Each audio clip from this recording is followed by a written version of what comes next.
Assalamualaikum warahmatullahi wabarakatuh. Perkenalkan, nama saya Sri Ayu Ruslan, calon guru penggerak angkatan 10 dari Kabupaten Bulukumba. Saya akan memaparkan aksi nyata saya modul 1.4 tentang budaya positif. Selamat menyaksikan.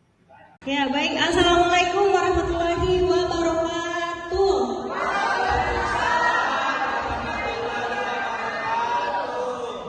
Terima kasih atas kesempatan yang diberikan kepada saya, Bapak Ibu, pada hari ini.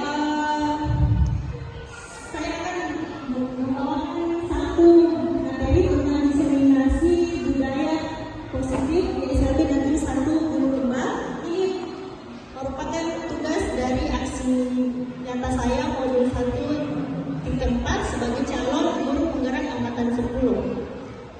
Nah, sebelum itu saya ingin memberikan briefing dulu semuanya, Bapak Ibu, biar semangat Ki, biar dapat mantu Ki, oke? Jadi ice breakingnya itu seperti ini. Ayo sama-sama Ki. Kedua tangan di depan dada seperti ini. 1, 2, 3. Buka, tutup, buka, tutup. Bertepuk tangan. Buka, tutup, buka, tutup. Tepuk tangan lagi. Digulung-gulung, digulung-gulung, sambil tersenyum.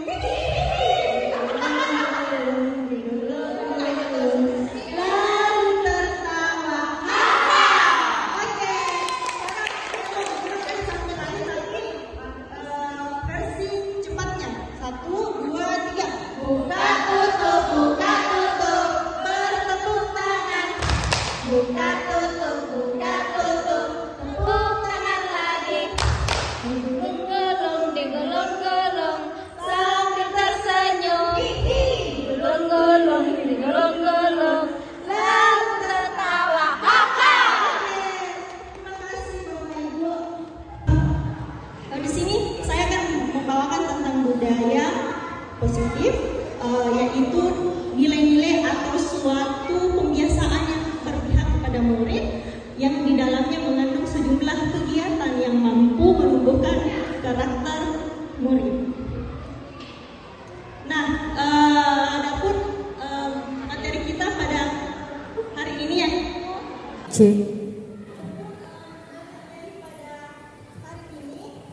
Tentang budaya positif yang di dalamnya ada teori motivasi, hukuman, dan penghargaan restitusi. Nah, itu yang pertama. Yang kedua, keyakinan kelas. Ketiga, kebutuhan dasar manusia. Yang keempat, posisi kontrol. Kelima, segitiga restitusi. Dan yang keenam, disiplin positif dan nilai-nilai kebajikan universal. Nah, untuk 1 jam ke depan ini Bapak Ibu, yang ini yang akan kita bahas pada kesempatan kali ini. Nah, yang pertama, disiplin positif dan nilai-nilai kebajikan universal. Nah, disiplin positif ini dan nilai-nilai kebajikan universal ini sudah mencakup di dalam profil pelajar Pancasila. Nah, yang pertama, profil pelajar Pancasila. Apa saja itu Bapak Ibu? Ya, beriman dan bertakwa. Yang kedua, iya, yang ketiga, gotong. Yang keempat, kelima, yang keenam, kreatif. Iya, jadi disiplin positif ini dan nilai-nilai kebajikan itu sudah termasuk dalam profil pelajar Pancasila. Nah, perubahan paradigma.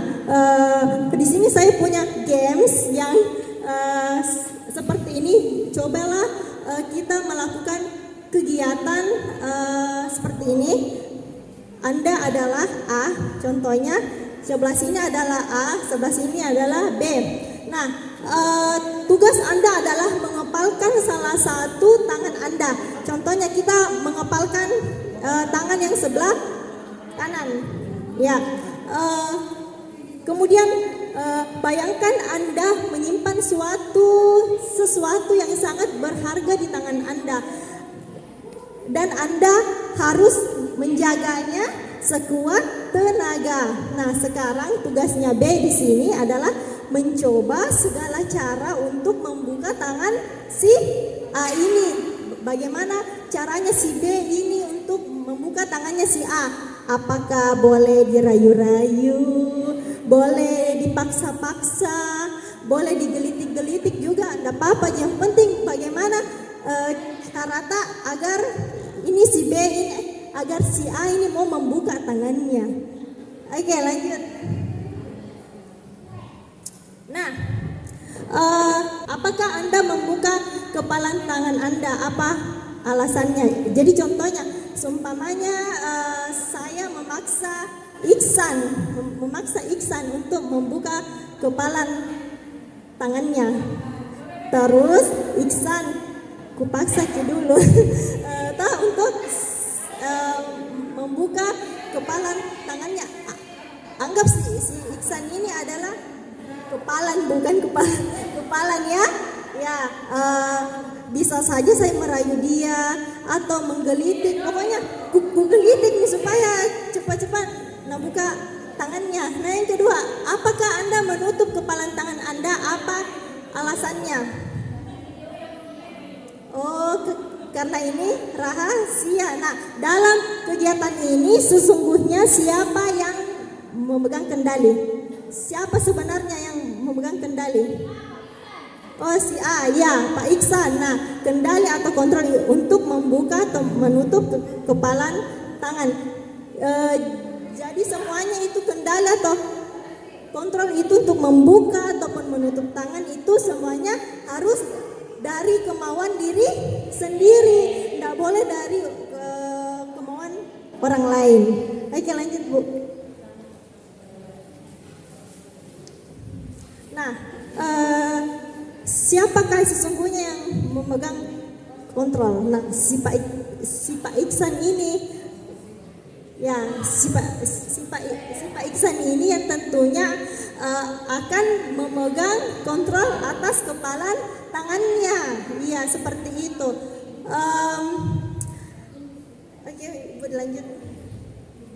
Nah, teori kontrol dari Dr. William Glasser itu selanjutnya psikiater dan pendidikan Dr. William Glasser dalam kontrol teori yang kemudian hari berkembang dan dinamakan choice theory, meluruskan beberapa miskonsepsi tentang makna kontrol. Nah, itu tadi menurut William. Nah, yang pertama, ilusi guru mengontrol murid. Yang kedua, ilusi bahwa kritik dan membuat orang merasa bersalah dapat menguatkan karakter. Yang ketiga, ilusi bahwa semua penguatan posisi efektif dan bermanfaat. Yang keempat, ilusi bahwa orang dewasa memiliki hak untuk memaksa. Nah, ini merupakan teori kontrol dari Dr. William. Oke, Ibu bisa dilanjut. Nah, di sini ada teori lagi berdasarkan Stephen, yaitu bagaimana seseorang bisa berubah dari paradigma stimulus respon menjadi pendekatan teori kontrol. Nah, seperti ini. Contohnya stimulus respon. Nah, yang pertama, realitas atau kebutuhan kita sama. Nah, ini termasuk di dalam stimulus respon. Untuk teori kontrolnya, realitas atau kebutuhan kita berbeda. Nah, yang kedua, semua orang melihat yang sama, itu adalah stimulus respon. Terus bagaimana untuk teori kontrolnya? Setiap orang memiliki gambaran yang berbeda. Oke, yang ketiga, kita mencoba mengubah orang agar berpandangan sama dengan kita. Nah, teori kontrolnya itu adalah kita berusaha memahami pandangannya orang lain. Nah, yang keempat, orang lain bisa mengontrol saya. Nah, itu stimulus responnya. Untuk teori kontrolnya, hanya Anda, hanya saya yang bisa mengontrol saya sendiri. Oke, Bu, bisa dilanjut. Nah, sekarang kita masuk di disiplin positif. Makna disiplin ini seperti dengan di dalam budaya kita itu dengan identik dengan kata patuh, ya. Bapak pendidikan kita Ki Hajar Dewantara menyatakan bahwa di mana ada kemerdekaan, disitulah harus ada disiplin yang kuat. Nah, ini menurut Ki Hajar Dewantara.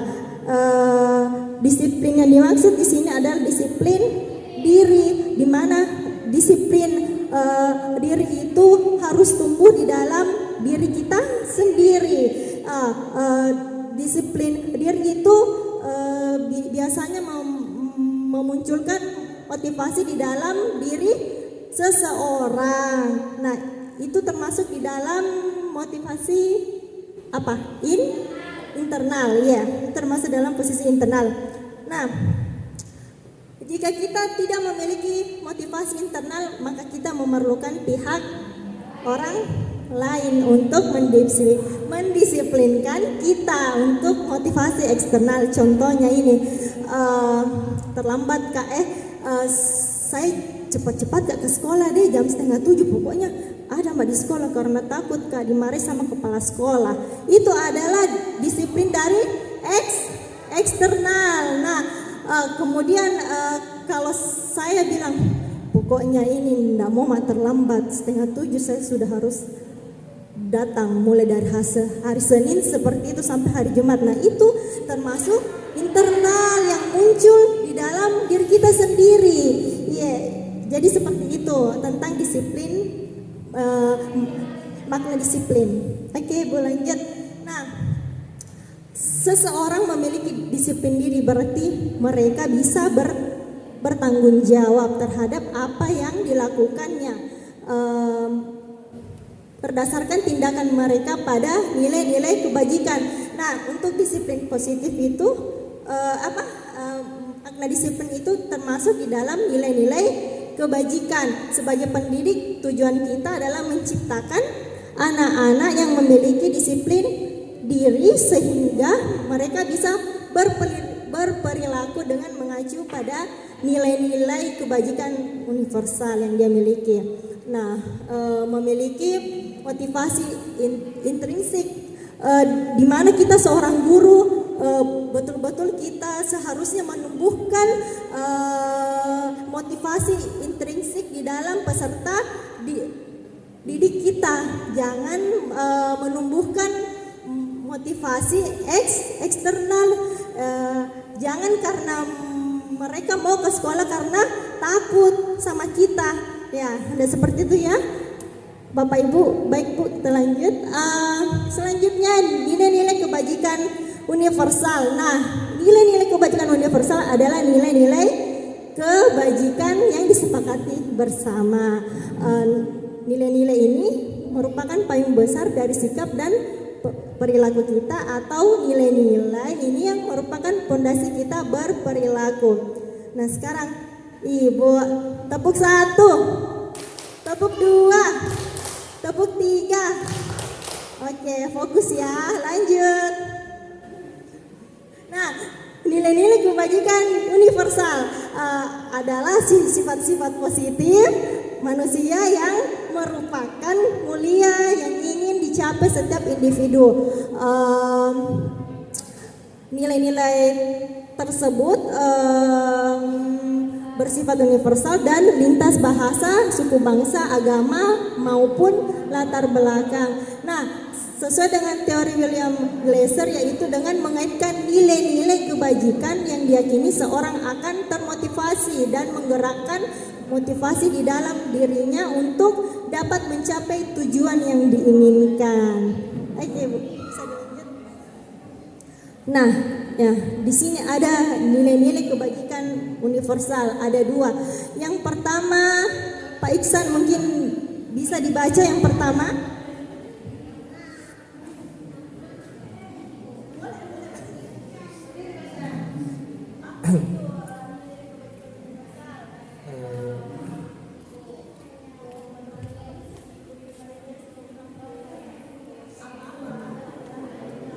Baik, terima kasih.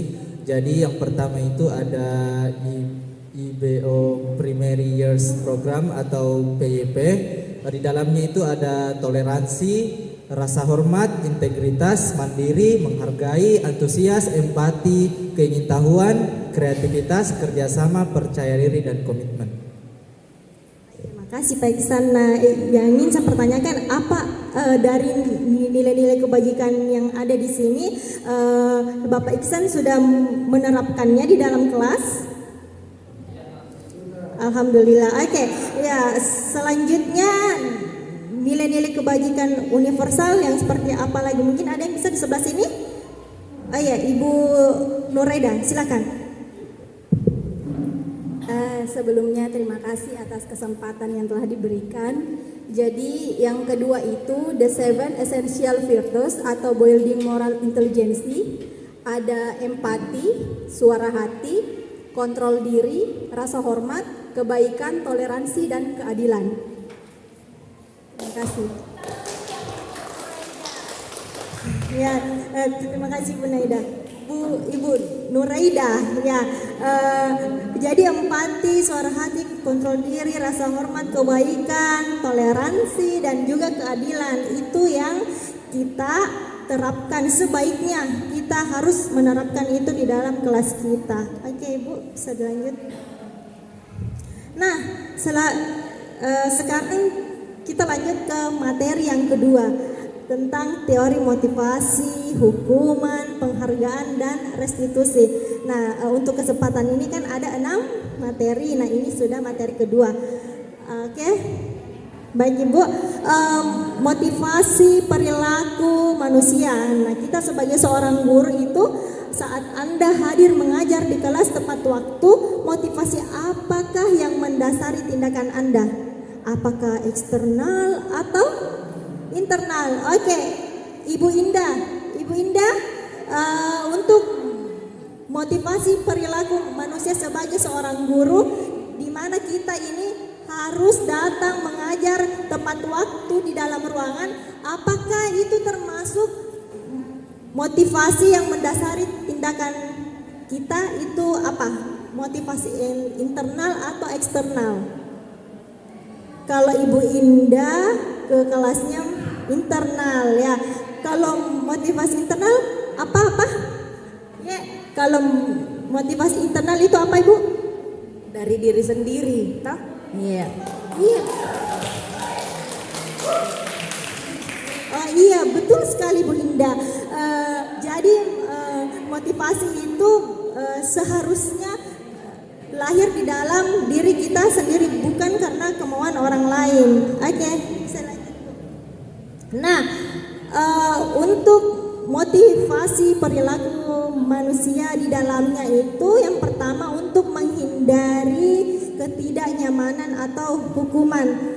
Assalamualaikum Tabe. Nah, yang kedua untuk mendapatkan imbalan atau penghargaan dari orang lain. Nah, yang ketiga untuk menghargai diri sendiri dengan nilai-nilai yang dipercaya. Nah, ini semuanya masuk di dalam motivasi perilaku manusia.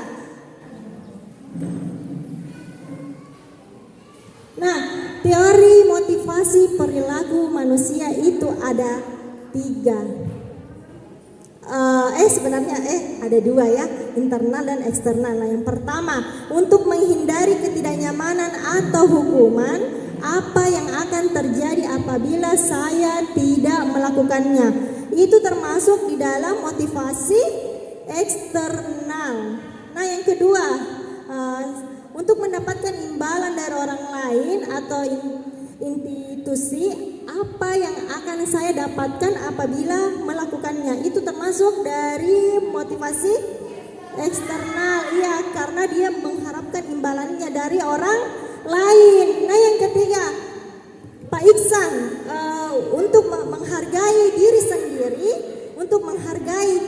sendiri, saya akan menjadi orang yang seperti apabila saya melakukannya.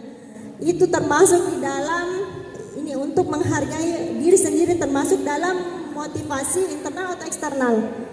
Internal. Oke, terima kasih Pak Iksan. Tepuk tangan dong buat Pak Iksan. Ya. Nah, hukuman atau konsekuensi. Nah, yang pertama mencatat 100 kali di dalam kalimat saya tidak akan terlambat lagi karena terlambat ke sekolah. Itu dicatat sampai 100. Apa itu termasuk apa? Hukuman. Nah, yang kedua, membersihkan coretan yang dibuatnya di meja tulis. Itu termasuk apa?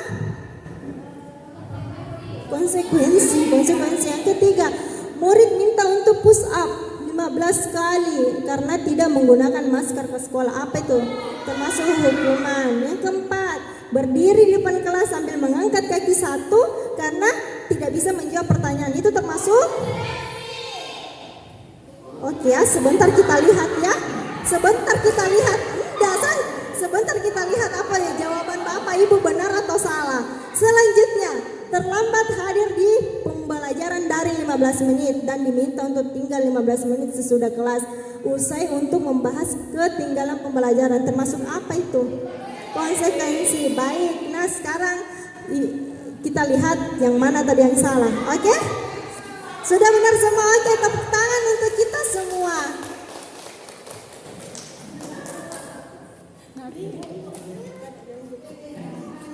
Nah, hukuman, konsekuensi, dan restitusi adalah tindakan terhadap suatu pelanggaran pada umumnya berbentuk hukuman atau konsekuensi. Ya, nah jadi hukuman itu adalah tidak terencana atau secara tiba-tiba terlambat kok, pokoknya kok harus lari di lapangan 10 putaran. Nah, itu termasuk di dalam hukuman secara tiba-tiba. Kemudian konsekuensi adalah sudah terencana atau disepakati. Pokoknya Nabila kalau tidak mau kerja ini soalmu, pokoknya kamu besok harus mencatat 2 halaman. Itu merupakan sama dengan konsekuensi. Nah, yang ketiga, restitusi. Restitusi adalah proses kolaboratif yang mengajarkan murid untuk mencari solusi dari setiap masalah dan membantu murid berpikir tentang orang seperti apa yang mereka inginkan dan bagaimana mereka harus memperlakukan orang lain. Nah, kalau restitusi ini biasanya kita banyak menemukan di guru bimbingan konseling, ya, di mana dia biasanya memanggil siswa yang ada memiliki permasalahan, kemudian dia harus berdiskusi bagaimana dia harus mencari solusi tersebut. Nah, itu termasuk di dalam restitusi.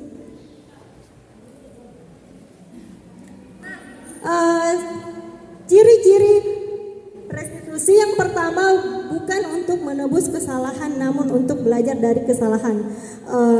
Nah, jadi kalau restitusi itu kita panggil siswa untuk mencari solusi bersama. Nah, yang kedua memperbaiki hubungan. Kalau di antara A dan B itu terjadi pertengkaran, itu kita seharusnya memperbaiki apanya? Kalau si A dan si B ini baku pukul, seharusnya kita memperbaiki hubungannya, iya. Nah, yang ketiga kita memberi tawaran bukan paksaan. Yang keempat, restitusi menuntun untuk melihat diri dalam diri. Yang kelima, restitusi mencari kebutuhan dasar yang mendasari tindakan.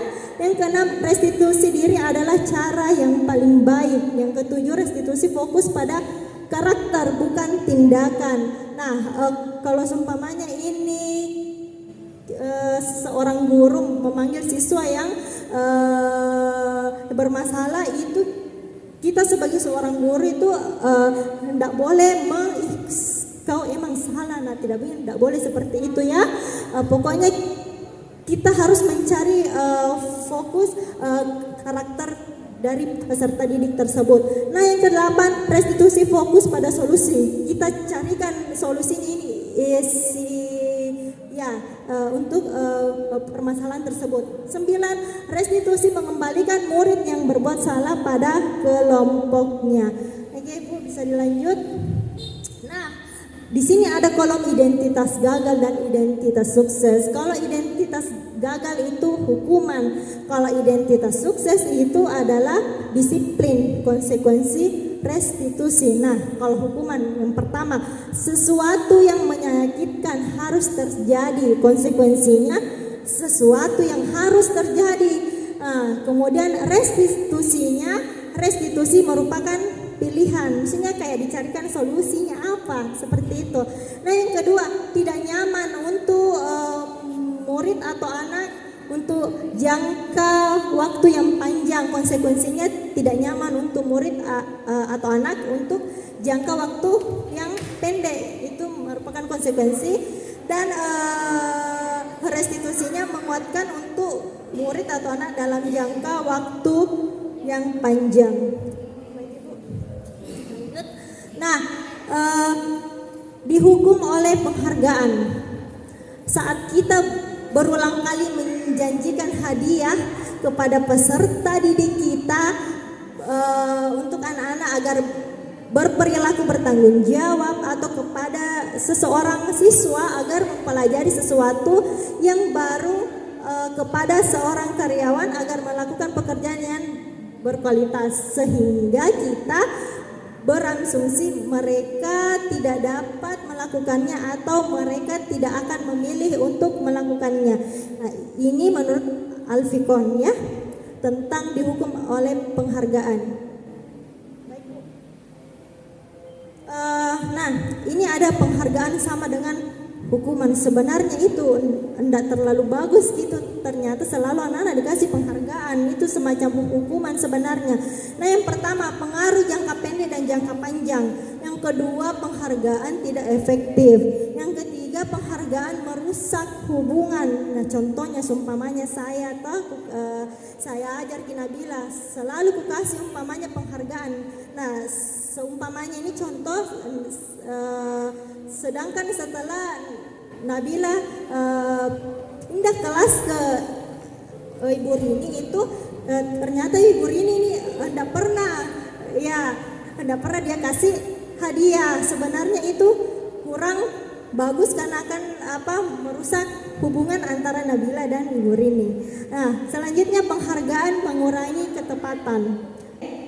Selanjutnya penghargaan tidak efektif. Penghargaan yang tidak efektif itu seperti jika kita memberikan seseorang suatu penghargaan untuk melakukan sesuatu, maka kita harus terus-menerus memberikannya. Contohnya kalau Nabila itu ini hari dapat 100 itu, terus dikasih kerupuk. Nah, selanjutnya itu akan selalu natagi bila kenapa tidak kasih ke ini ibu, nak dapat 100 ke kemarin. Nah, itu sebenarnya kurang bagus. Nah, yang kedua, penghargaan merusak hubungan. Ketika seseorang diberi penghargaan atau dipuji di depan orang banyak, maka yang lain akan merasa iri, dan sebagian dari mereka akan tidak menyukai orang yang diberikan penghargaan tersebut.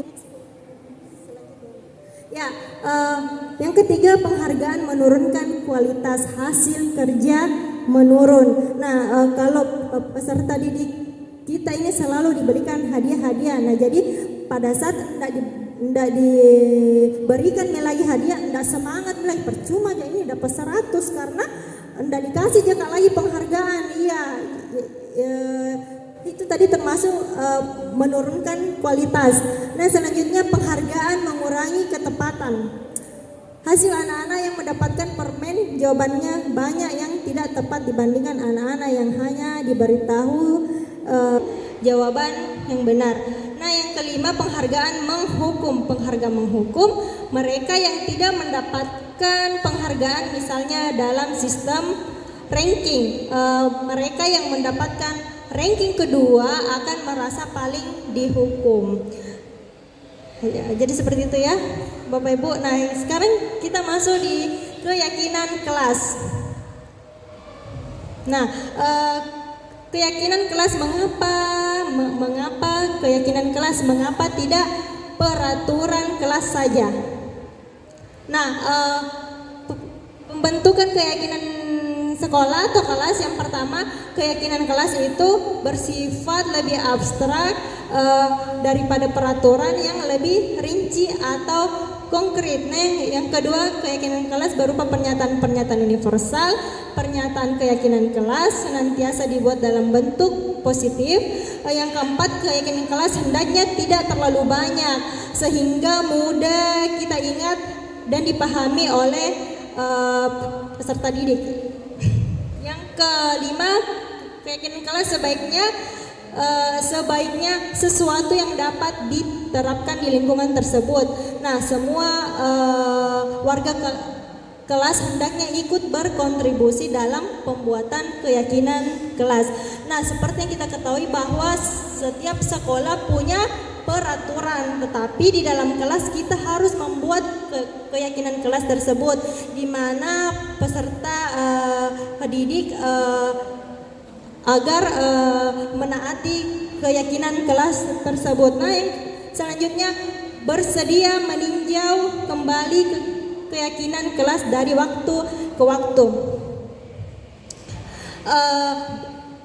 Baik, ini adalah keyakinan kelas saya di kelas 3 tunarungu. Yang pertama, saling menghargai dan berkata sopan. Nah, yang itu kan selalu saya sampaikan kepada peserta didik saya. Yang kedua, disiplin waktu. Sebenarnya ini peserta didik saya terkadang terlambat. Nah, makanya saya memasukkan disiplin waktu di dalam keyakinan kelas saya. Yang ketiga, bertanggung jawab untuk mengerjakan tugas. Yang keempat, peduli dengan teman. Yang kelima, jujur dan mandiri. Dan yang keenam, menjaga kebersihan. Nah, ini yang saya buat keyakinan kelas. Kenapa saya buat perkataannya lebih pendek, supaya peserta didik saya itu mudah mengingat, ya, seperti itu. Mungkin bisa dilanjut, Bu. Menempel keyakinan kelas 3B. Nah, ini adalah dokumentasi antara saya dan peserta didik saya pada saat membuat keyakinan kelas. Nah, sekarang kita masuk ke materi keempat. Jadi tinggal 2 materi lagi ya Bapak Ibu. Semangat, tepuk 1, tepuk 2, tepuk 3, tepuk 4. Nah, sekarang untuk lebih semangatnya itu lagi, saya punya apa lagi, ice breaking yang seperti ini. Tepuk semangat, dang dang dang, ding ding ding, dung dung dung, dang dang dang, ding ding ding, se, aha aha ma, aha aha ngat, semangat ya. Oke, mungkin bisa diulang sekali lagi ya Bapak Ibu. Tepuk semangat, dang dang dang, ding ding ding, dung dung dung, se, aha aha ma, aha aha ngat, semangat. Oke. Nah, yang keempat, kebutuhan dasar manusia. Kita lanjut. Kebutuhan dasar manusia adalah seluruh tindakan manusia memiliki tujuan tertentu. Semua yang kita lakukan adalah usaha terbaik kita untuk mendapatkan apa yang kita inginkan. Ketika kita ingin mendapatkan yang kita inginkan, sebetulnya saat itu kita sedang memenuhi satu atau lebih dari satu kebutuhan dasar kita. Oke, lanjut. Nah, kebutuhan dasar manusia ada 5. Ibu Bulan, kebutuhan dasar manusia ini seperti apa, Ibu? Apa yang kita butuhkan sebagai manusia? Saya ingin Ibu menyebutkan satu saja kebutuhan dasar tak. Apa itu, Bu?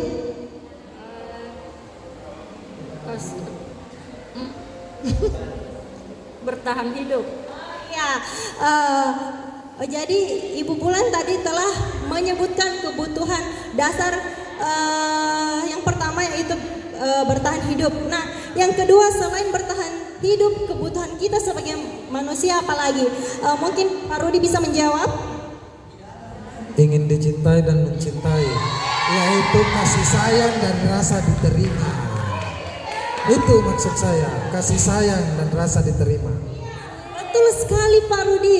Jadi sebagai manusia tidak bisa dipungkiri kalau kita juga membutuhkan kasih sayang dan rasa sayang. Oke, yang ketiga, kebutuhan sebagai manusia itu seperti apa? selain itu tadi bertahan hidup, membutuhkan kasih sayang dan rasa sayang, apa lagi Bu?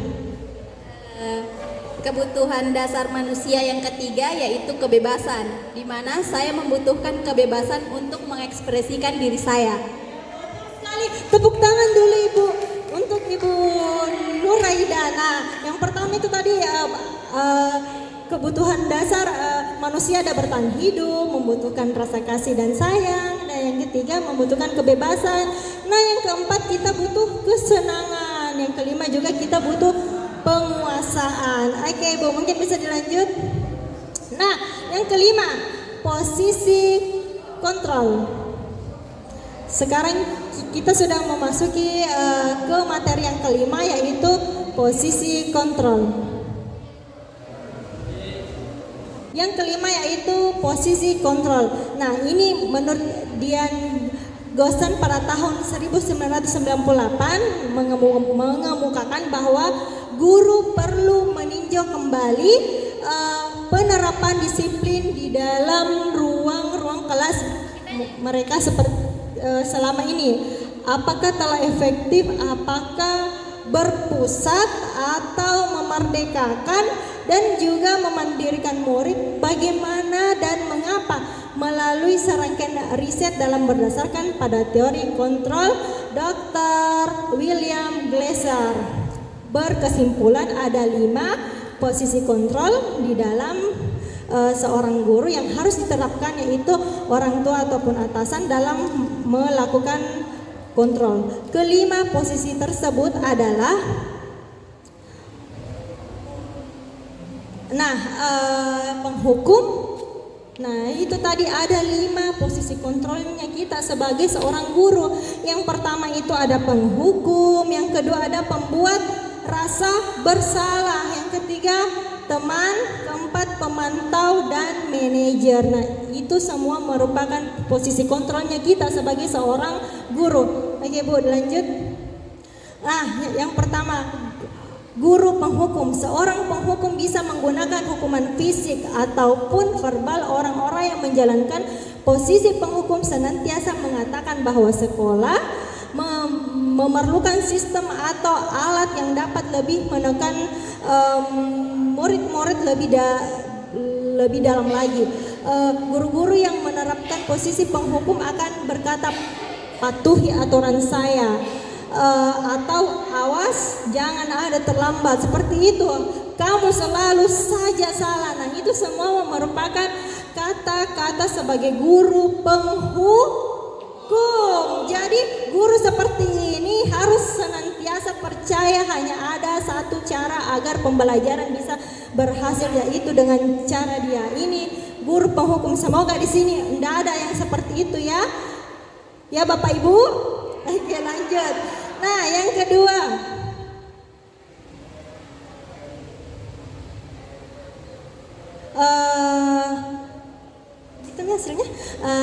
kemungkinan murid akan marah. Nah, itu tadi, jika kita mengalami seperti itu, yang akan timbul di dalam peserta didik akan marah, dendam atau bersifat agresif ke guru, karena kita selalu memberikan kata-kata yang bersifat tekanan. Awas, jangan terlambat, kalau terlambat saya cubit. Nah, itu merupakan guru sebagai penghukum, seperti mencoret-coret bukunya atau meja tulisnya. Lebih buruk lagi, sepulang sekolah murid melihat motor atau mobil Bapak Ibu, guru dan akan menggores kendaraan tersebut dengan paku. Itu kalau dendam peserta didikta ke kita, makanya tidak boleh tekan-tekan ya. Oke Bu, lanjut. Yang kedua, guru membuat perasaan merasa bersalah, tidak boleh dikasih timbul di dalam peserta didik. Tak bilang timbul selalu perasaan yang merasa bersalah. Pada posisi ini biasanya guru akan bersuara lebih lembut, membuat rasa bersalah, akan menggunakan, sebenarnya tidak apa-apa cuman ada beberapa karakter dari peserta didik kita, tidak boleh kita timbulkan rasa bersalah, jangan sampai dia tidak mau ke sekolah. Ya seperti itu. Kata-kata yang keluar dengan lembut akan seperti, ibu sangat kecewa sekali dengan kamu, karena berapa kali ibu harus memberitahu. Nah ini kata pertama dan kata kedua yang selalu ibu guru lontarkan, itu yang membuat merasa bersalah. Nah, di posisi ini murid akan memiliki penilaian diri yang buruk tentang diri mereka, dan murid tidak merasa dihargai dan telah mengecewakan orang-orang yang dia sayangi. Seperti itu. Apalagi yang seperti kita temui, peserta didik kita adalah anak ABK, di mana dia tidak bisa mengontrol dirinya sendiri. Jadi seperti itu. Nah, adapun hasil yang akan ditimbulkan, murid akan merasa bersalah telah mengecewakan ibu atau bapak gurunya, dan murid akan merasa menjadi orang yang gagal, tidak sanggup membahagiakan orang lain. Kadangkala sikap seperti ini lebih berbahaya dari sikap penghukum. Sebenarnya jauh lebih berbahaya kalau kita timbulkan rasa bersalah di dalam peserta didik tak kebanding kita hukum karena itu perkataan itu akan simpan berbekas di dalam hatinya. Oke, kemudian emosi akan tertanam rapat di dalam hatinya. Murid menahan perasaan. Tidak seperti murid dalam dengan guru penghukum, di mana murid bisa menumpahkan amarahnya walaupun dengan cara negatif. Ibu nah hukum terus kak. Jadi pada saat itu muncul, setelahnya itu nah lupa kalau kita memberikan hukuman. Nah, murid tertekan seperti inilah yang tiba-tiba bisa meletus amarahnya dan bisa menyakiti diri sendiri atau orang lain. Oke Bu, selanjutnya.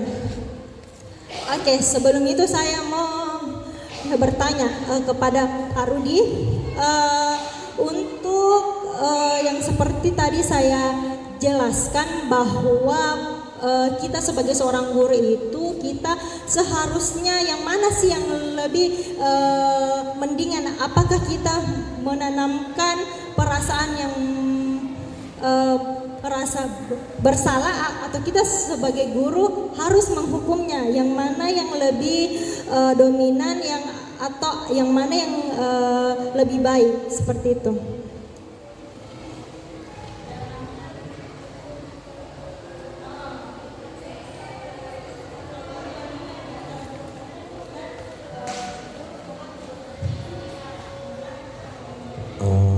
Terima kasih atas pertanyaannya. Untuk membandingkan antara guru menghukum dengan membuat siswa itu bagaimana bisa memiliki rasa bersalah terhadap dirinya, yaitu satu, lebih baiknya kita harus membuat siswa atau peserta didik kita untuk membuat dirinya merasa bersalah dengan cara menegur secara halus. Contoh,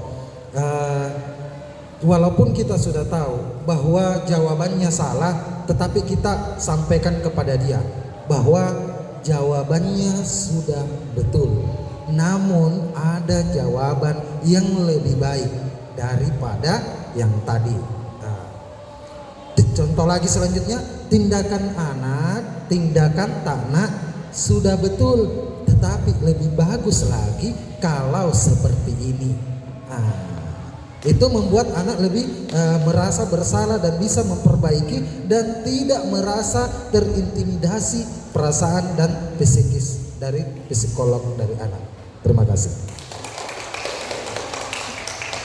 Ya baik, itulah sedikit penjelasan dari Pak Rudi tentang guru penghukum dan guru pembuat rasa bersalah.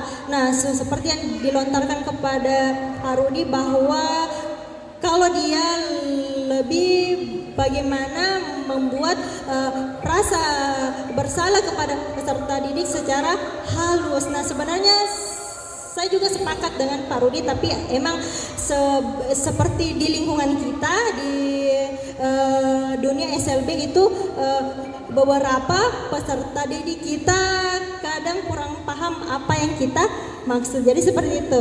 Mungkin bisa kita lanjut. Nah, seperti ini hasilnya murid akan merasa senang dan akrab dengan guru. Ini termasuk dampak yang positifnya. Hanya saja di sisi negatifnya murid menjadi tergantung pada guru tersebut. Intinya apa? Saat uji gurunya yang suka itu Ji. Selanjutnya bila ada masalah dia akan merasa bisa mengandalkan guru tersebut untuk membantunya. Akibat lain dari posisi teman akan berbuat sesuatu bila yang menyuruh adalah guru tersebut dan belum tentu berlaku sama dengan guru yang lain. Satu guru yang percaya, yang dianggap seperti itu ya. Halo Bapak Ibu, tepuk 1, tepuk 2, tepuk 3. Baik, terima kasih. Nah, selanjutnya guru pemantau. Posisi pemantau berdasarkan pada peraturan dan konsekuensi. Dengan menggunakan sanksi atau konsekuensi kita dapat memisahkan hubungan pribadi dengan murid. Sebagai seorang yang menjalankan posisi pemantau, pertanyaan yang diajukan seorang pemantau. Seperti pemantau ini pertanyaan yang dia ajukan. Yang pertama, peraturannya apa? Yang kedua, apa yang telah kamu lakukan? Biasanya posisi pemantau ini terkadang itu di pengawas, di guru BK ya, seperti itu. Seorang pemantau sangat mengandalkan penghitungan catatan data yang dapat digunakan sebagai bukti atas perilaku seseorang. Baik Ibu, dilanjut. Nah, lanjut saja. Nah, yang kelima, guru manajer. Posisi terakhir manajer adalah posisi di mana guru berbuat sesuatu bersama dengan murid, mempersilahkan murid bertanggung jawab atas perilakunya, mendukung murid agar dapat menemukan solusi atas permasalahannya diri sendiri. Jadi sebagai guru ini yang harus kita terapkan menjadi manajer. Di manajer ini murid diajak untuk menganalisis kebutuhan dirinya maupun kebutuhan orang lain. Di sini penekanan bukan pada kemampuannya, tetapi membuat konsekuensi, namun dalam kolaborasi dengan murid bagaimana kita memperbaiki kesalahan yang ada. Jadi seperti itu Bu. Oke, selanjutnya kita masuk seperti ini. Seorang manajer akan berkata apa yang kita yakini. Nah, yang ini yang harus tertanam pada kita sebagai seorang guru. Kembali ke keyakinan kelas. Kita harus, jika ada timbul permasalahan-permasalahan itu, kita harus mengutarakan kembali keyakinan kelas yang telah kita sepakati bersama. Nah, yang kedua, jika kamu memperbaiki hal ini menunjukkan apa tentang dirimu. Jadi selalu evaluasi keyakinan kelas kita sama peserta didik kita. Nah, tugas dari seorang manajer bukan untuk mengatur perilaku seseorang. Kita itu tugas kita sebagai guru manajer itu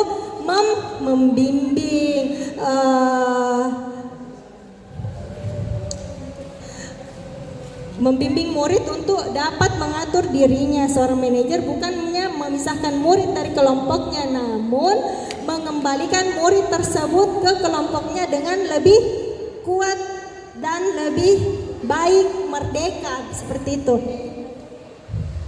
Nah, adapun hasilnya yaitu murid menyadari sendiri apa saja kesalahan yang telah dilakukan atau keyakinan kelas yang dia langgar. Selain itu, murid juga dapat menemukan solusi sendiri atas permasalahannya dan berusaha menjadi pribadi yang lebih baik lagi. Oke, nah di sini saya ada kolom motivasi eksternal dan intrinsik. Nah, kalau eksternal itu identitas gagal, kalau motivasi intrinsik itu identitas berhasil. Nah, kalau identitas gagal perilaku kontrol yang negatif seperti penghukum, pembuat rasa bersalah. Tadi saya sempat mendengar dari Pak Rudi bahwa pembuat orang merasa bersalah. Tapi Pak Rudi, pembuat rasa orang bersalah itu tadi termasuk dalam perilaku kontrol yang negatif sebenarnya. Sama dengan penghukum. Nah, kemudian motivasi intrinsik identitas berhasil atau sukses itu termasuk perilaku kontrol sebagai pemantau teman, di mana seperti kita sebagai seorang guru, di mana kita harus sepertinya membuat peserta didik kita nyaman seperti teman kita supaya dia paham, apalagi yang kita jumpai di sini ada anak yang luar biasa. Nah, di sini motivasi intrinsik identitas berhasil atau sukses itu kontrol diri atau manajer. Nah, yang ini yang harus betul-betul tumbuh di dalam kita sebagai seorang pendidik. Selanjutnya, Bu. Nah, ini materi yang terakhir. Kita masuk di segitiga restitusi. Nah, ini foto saya dengan peserta didik saya yang diedit langsung itu tadi, yang diedit langsung oleh Bapak Rudi.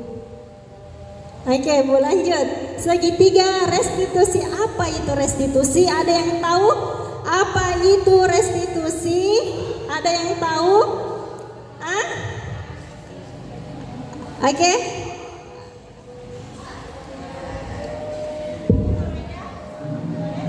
Sebelumnya terima kasih atas kesempatan yang telah diberikan. Jadi segitiga restitusi itu adalah suatu proses dialog yang dijalankan oleh guru atau orang tua kepada murid atau peserta didik agar dapat menghasilkan peserta didik yang bertanggung jawab dan mandiri. Terima kasih.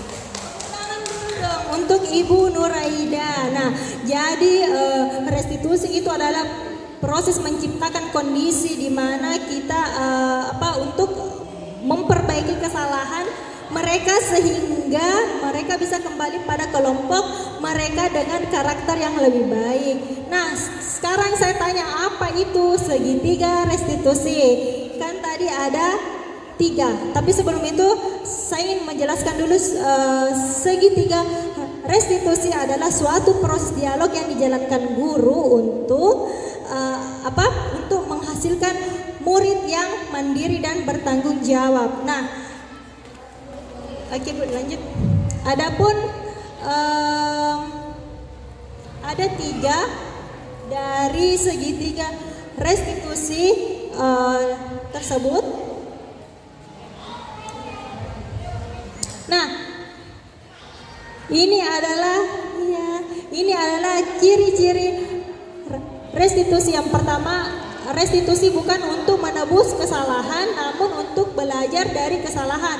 Restitusi itu memperbaiki hubungan. Restitusi adalah tawaran, bukan paksaan. Restitusi menuntun untuk melihat ke dalam diri.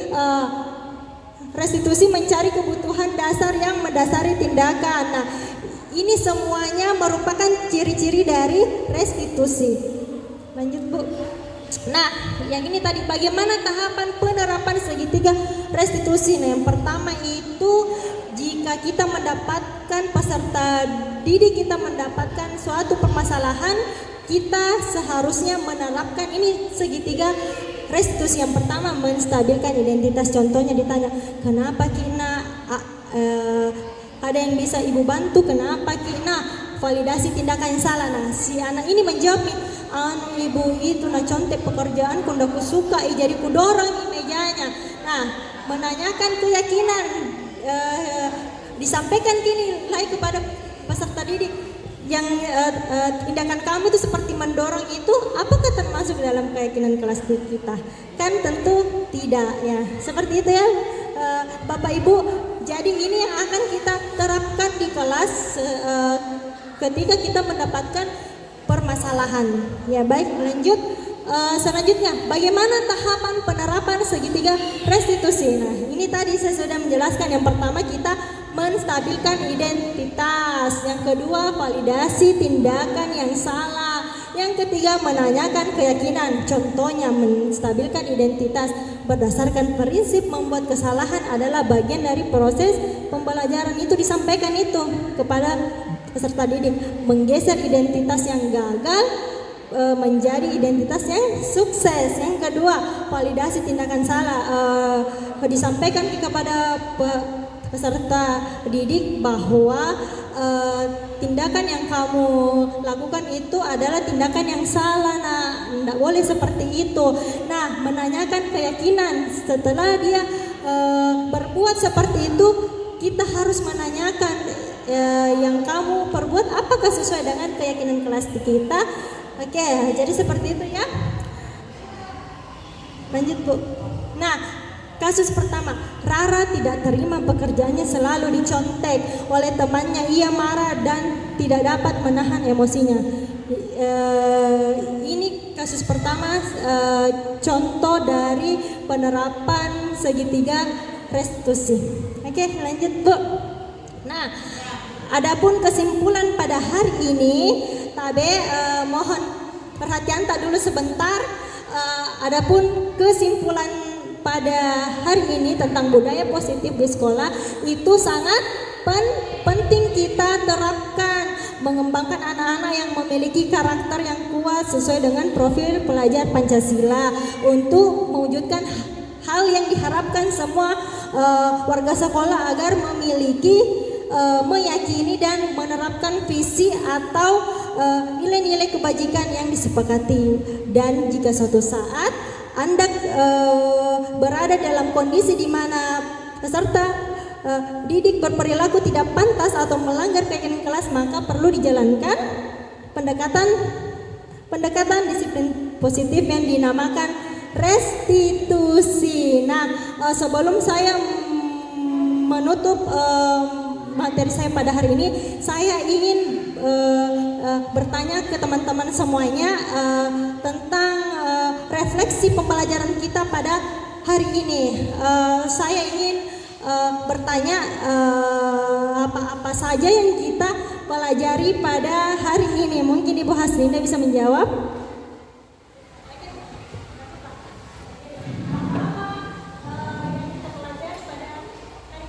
Baik, terima kasih atas kesempatan yang telah diberikan.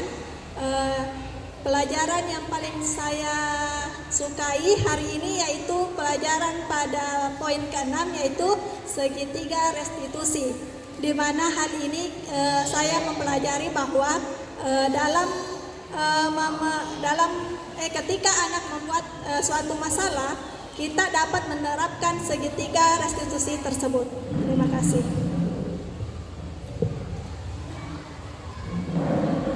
Oke, untuk Ibu Haslinda, tepuk tangan dulu dong untuk Ibu Haslinda. Jadi Ibu